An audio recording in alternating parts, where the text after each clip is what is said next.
Dividend discount model को इस्तेमाल करके आज हम एक कंपनी को वैल्यू करना जानेंगे और उस कंपनी का नाम है कोल इंडिया लिमिटेड।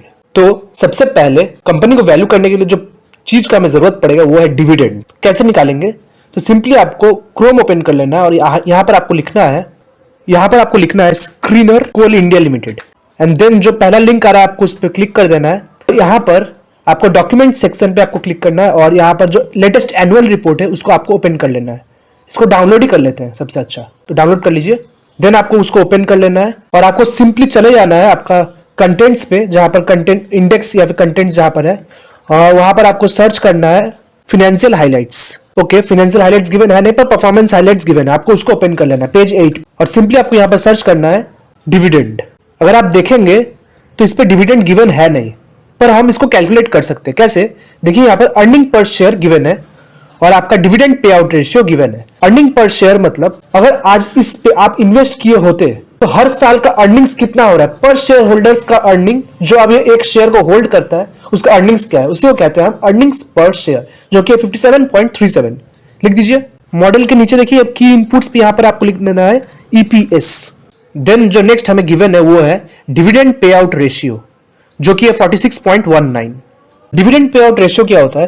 अगर आज कंपनी कुछ अर्निंग्स कर रहा है तो उसमें से अपने शेयर होल्डर्स को वो कितना डिविडेंड पे कर दे रहा है, उसी को हम कहते हैं डिविडेंड पे आउट रेशियो, जो कि गिवन है आपका 46.19% का। तो हमारे पास अर्निंग्स गिवन है पर शेयर का अर्निंग्स जो कि 57, इसमें से वो 46% डिविडेंड पे कर दे रहा है company to its share holders. तो डिविडेंड कैलकुलेट करने के लिए क्या करेंगे हम?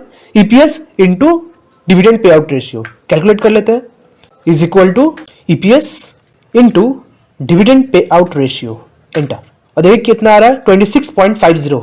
अब दूसरा ये हो गया आपका करंट ईयर का डिविडेंड जो कंपनी पे किया है। अब हमें फोरकास्ट करना है कुछ सर्टेन ईयर्स तक, उसको हम कहते हैं एक्सप्लिसिट पीरियड। तो सिंपली फोरकास्ट करने के लिए हमें क्या चाहिए होगा? हमें ग्रोथ रेट का जरूरत पड़ेगा। ग्रोथ रेट मतलब कितने से कंपनी ग्रो करेगी। हम आज इन्वेस्ट इसलिए कर रहे हैं क्योंकि हमें ये सोच में है कि कंपनी आने वाले साल पे ग्रो करने वाले हैं, तो हमारा डिविडेंड भी उसके साथ से इंक्रीज होगा, राइट।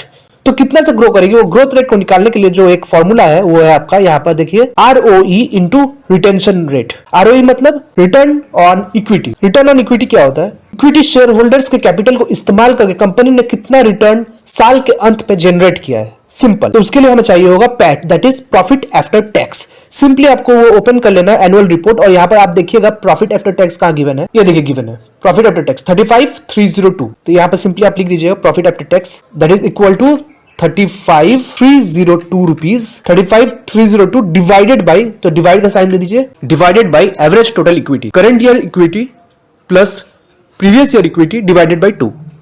तो देखिए क्या है, करंट ईयर यहां पर गिवन है एंड नेक्स्ट ईयर गिवन है, तो दोनों को हम का एवरेज जो आ रहा है वो हो रहा है 91,766.55, एंटर। तो रिटर्न ऑन इक्विटी आ रहा है 38.5%। दैट मींस कंपनी ने अब की बार शेयर होल्डर के कैपिटल को इस्तेमाल करके 38.5% का रिटर्न जनरेट किया है। नेक्स्ट आता है आपका रिटेंशन रेट।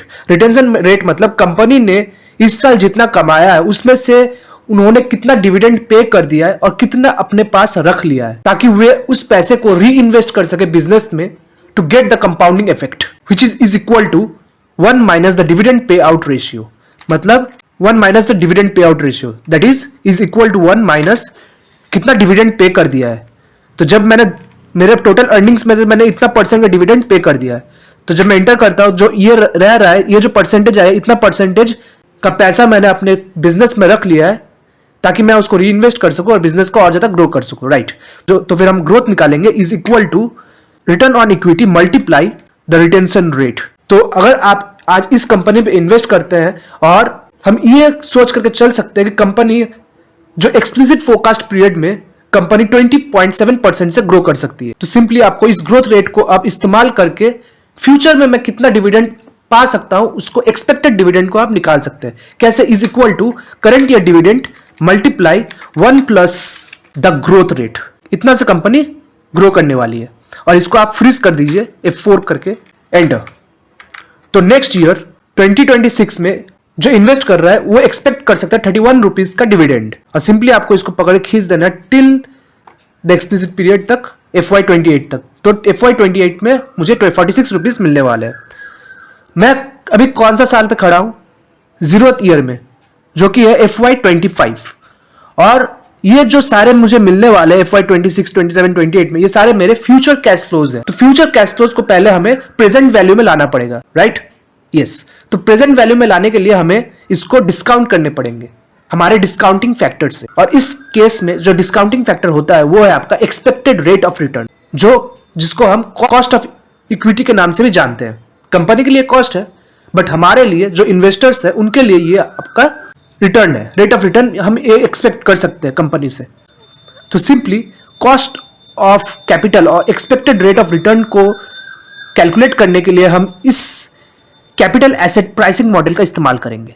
तो सबसे पहले जो पहला है वो है आपका risk free rate of return. तो risk free rate of return हम किसे कहते हैं? जहां पर डिफॉल्ट रिस्क बहुत कम होता हो, और बेसिकली हम ये आपका गवर्नमेंट बॉन्ड्स को ही हम मानते हैं। जो गवर्नमेंट बॉन्ड यील्ड है वो आपका risk free rate of return है, क्योंकि गवर्नमेंट बहुत कम डिफॉल्ट करते हैं। बाकी सब में आपका डिफॉल्ट चांस बहुत ज्यादा होता है, बट यहां पर आपका डिफॉल्ट चांस बहुत कम रहता है। तो सिंपली आपको क्या करना है, आपको क्रोम ओपन कर लेना है और आपको यहां पर सिंपली लिखना है 10 years government bond yield, enter. जो पहला आ रहा है आपको इस पर क्लिक कर देना, दैट इज investing.com पे। अब आप देखेंगे कि 7.042 का यील्ड दे रही है गवर्नमेंट। तो यहां पर आप सिंपली लिखिएगा 7, दैट इज अगर आप आज गवर्नमेंट बॉन्ड में इन्वेस्ट करते हैं देन आपको 7.042 का इंटरेस्ट मिलने वाला है गवर्नमेंट से। नेक्स्ट आता है आपका मार्केट रिटर्न। मार्केट रिटर्न मतलब अगर आप इक्विटी मार्केट्स और कैपिटल मार्केट पे आप इन्वेस्ट करते हैं देन आप कितना रिटर्न मार्केट हमेशा देते आई है। बेसिकली हम मार्केट्स को ट्रैक करते हैं इंडाइसेस से। दो बहुत ही पॉपुलर इंडाइसेस जिससे हम मार्केट को ट्रैक करते हैं, one Nifty 50 and next Sensex. तो सिंपली आप कोई भी देख सकते हैं, जैसे मैं यहां पर लिख दे रहा हूं 10 years निफ्टी 50 रिटर्न्स। तो सिंपली आप देखेंगे कि लास्ट 10 years में अगर आप मार्केट में इन्वेस्ट किए होते देन आपको 11 to 12% का रिटर्न मिलता CAGR बेसिस में। तो फिर हम 11% ही ले लेते हैं। नेक्स्ट आता है आपका रिस्क प्रीमियम। रिस्क प्रीमियम क्या होता है? एडिशनल रिस्क जो आप ले रहे हैं इक्विटी मार्केट्स में इन्वेस्ट करने के लिए, उस पे आपको कितना ज्यादा एडिशनल रिटर्न मिल रहा है, उसी को हम प्रीमियम कहते हैं। क्योंकि मोर रिस्क मोर रिटर्न्स, या तो इज इक्वल टू, आप कैसे इसको कैलकुलेट करेंगे? मार्केट रिटर्न माइनस मार्केट कितना दे रहा है, माइनस मुझे रिस्क फ्री रेट कितना मिल रहा है, गवर्नमेंट मुझे कितना दे रही है। नेक्स्ट आता है आपका बीटा। बीटा आपका कंपनी स्पेसिफिक रिस्क होता है। बीटा क्या होता है? बेसिकली ये आपका कंपनी के रिस्क को दर्शाता है कि आपका कंपनी कितना ज्यादा रिस्की है in compare to the markets.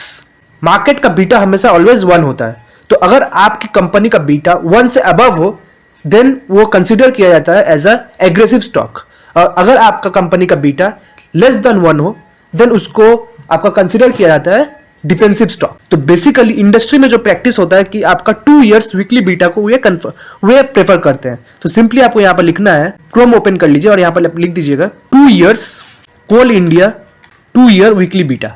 ये जो पहला लिंक है आपको उसे क्लिक कर देना, और यहां पर आप देखेंगे कि यहां पर दिखा रहा है 2 years वीकली बीटा आ रहा है 0.9। तो सिंपली आप यहां पर लिख दीजिएगा 0. इसका मतलब अगर आज मार्केट्स 1% से डाउन है देन आप अगर इस कंपनी पे इन्वेस्ट किए होते देन आपका जो पोर्टफोलियो है वो आपका 0.9% से डाउन रहता। Simple. Therefore expected rate of return जो होने वाला है वो है, इंडियन इकोनॉमी पे इन्वेस्ट करने के लिए, इंडियन इकोनॉमी को कौन दर्शाता है? गवर्नमेंट दर्शाती है। यस। अगर आप इंडियन इकोनॉमी पे इन्वेस्ट करते हैं देन आपको 7.04% का तो रिटर्न मिलने ही वाला है। That is equal to, first मुझे तो इतना तो मिलने ही वाला है, प्लस मेरे को एडिशनल कितना मिल रहा है, because equity markets are more volatile and more riskier.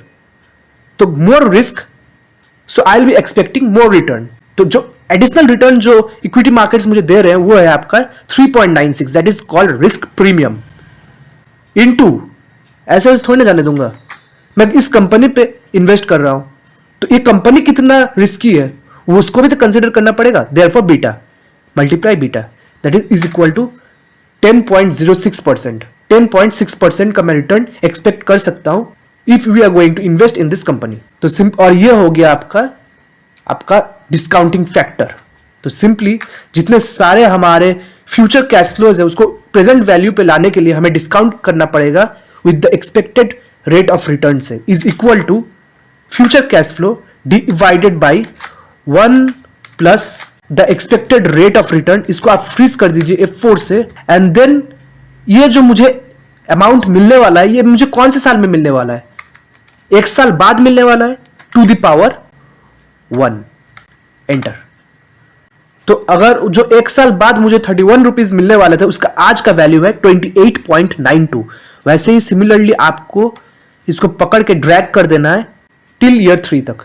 तो 2 साल बाद जो मुझे 38.61 रुपीज मिलने वाले थे उसका आज का वैल्यू है 31 रुपीज। सिमिलरली जो मुझे 3 साल बाद मिलने वाला था उसका आज का वैल्यू है 34 रुपीज। तो एक्सप्लिसिट पीरियड वैल्यू क्या होता है, is equal to sum of present value of all future cash flows, present value of all future cash flows, enter. तो ये मेरा हुआ एक्सप्लिसिट पीरियड वैल्यू।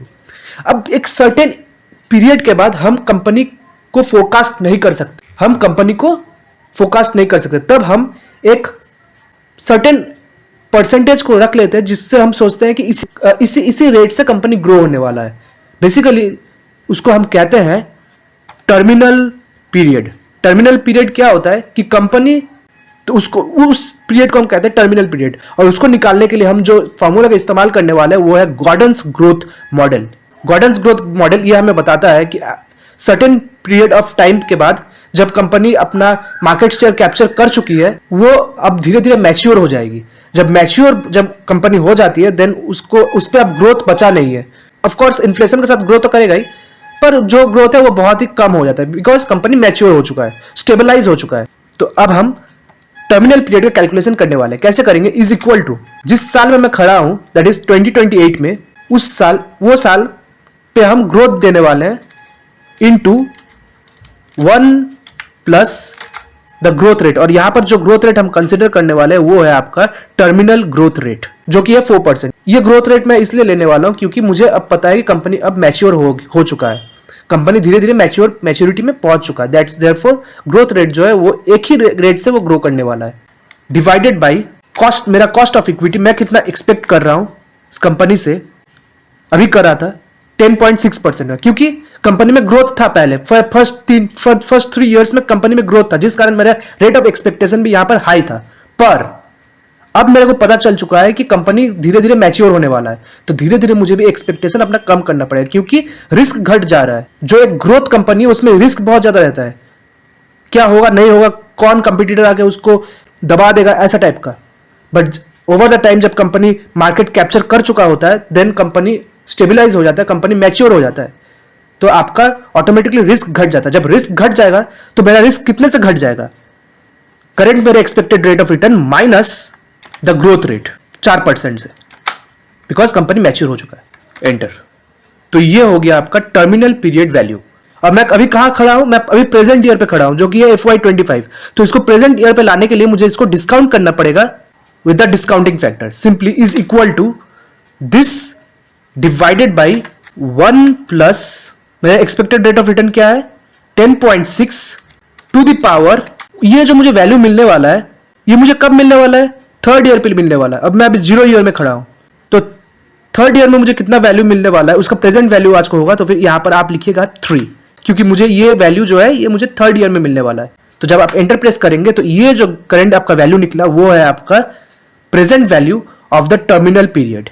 तो इंट्रिंसिक वैल्यू होने वाला है आपका is equal to intrinsic value और true value of the equity per share is equal to present value of explicit period plus present value of terminal period is equal to, तो true value होना चाहिए 671.67।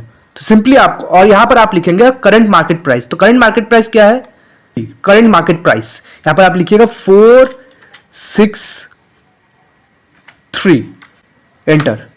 तो current market price जो है आपका 463 rupees है, और इंट्रिंसिक वैल्यू मतलब जो होना चाहिए अकॉर्डिंग टू द मॉडल जो होना चाहिए वो है 671.67। तो करंटली ये आपको डिस्काउंट में मिल रहा है। तो आप ये ओवर वैल्यूड है, ये अंडर वैल्यूड है, वेरी गुड, ये अंडर वैल्यूड है क्योंकि according to the model intrinsic value होना चाहिए था 671.67, पर मार्केट उसको अभी वो मार्केट में ट्रेड कर रहा है 463। इसका मतलब क्या, वो डिस्काउंट में ट्रेड कर रहा है, देयरफॉर इट्स अंडर वैल्यूड। तो सिंपली आप लिख दीजिए यहां पर अंडर वैल्यूड, इसको आप ग्रीन कर दीजिए। आई होप मैंने आपको बहुत थोड़ा कुछ समझा पाया है।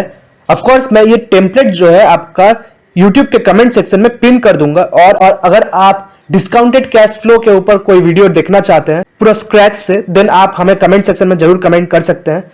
अगर आपको वीडियो पसंद आए तो आप लाइक करें, ज्यादा से ज्यादा शेयर करें। कोई भी टाइप का डाउट अराइज हो आप बेझिझक कमेंट सेक्शन में पूछ सकते हैं। मिलते हैं नेक्स्ट वीडियो में फिर कोई इंटरेस्टिंग टॉपिक के साथ, और सब्सक्राइब करना ना भूलें।